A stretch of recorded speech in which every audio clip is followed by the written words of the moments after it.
ये double engine की सरकार बुलेट की स्पीड से विकास भी कराती है और देशद्रोही तत्वों को राम नाम सत्य है की यात्रा में भी भेजने का काम करती है। बहनों और भाइयों, आप सबसे मैं यही अपील करने के लिए आया हूं। देखिए, देश का इतिहास है। अयोध्या में 500 वर्षों तक अपमान इसलिए झेलना पड़ा क्योंकि बटे थे। काशी में इसलिए झेलना पड़ा क्योंकि बटे थे। मथुरा में इसलिए झेलना पड़ा क्योंकि बटे थे। हमें देश के अंदर अन्य स्थानों पर भी इसीलिए झेलना पड़ रहा है क्योंकि हम बटे थे। ये जाति के नाम पर बांटने वाले जितने भी नेता हैं, ये सभी देश के साथ विश्वासघात कर रहे हैं। ये देश के साथ विश्वासघात कर रहे हैं। हमें बंटना नहीं है। बटेंगे तो कटेंगे और एक रहेंगे तो सेफ रहेंगे।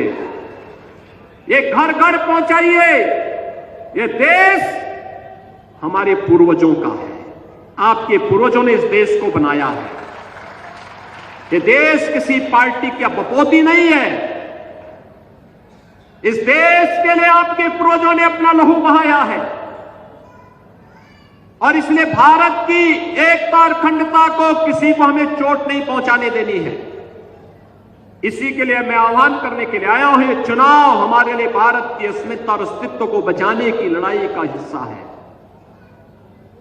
क्योंकि अगर ये महाअघाड़ी गठबंधन कांग्रेस के नेतृत्व में आता है तो बहनों और भाइयों, ये महाअघाड़ी गठबंधन का मतलब ये महाअघाड़ी नहीं, महाअनाड़ी है।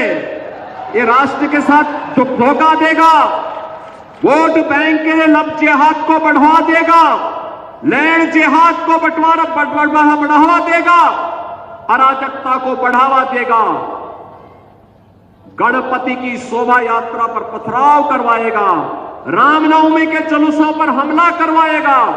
यह नहीं चल सकता है। स्वतंत्र भारत इसको स्वीकार करने को तैयार नहीं है। चाहेंगे तो इनको भी, जो भारत की एकता और अखंडता को चुनौती देते हैं, भारत के महापुरुषों का अपमान करते हैं, भारत माता के प्रति अपशब्दों का प्रयोग करते हैं,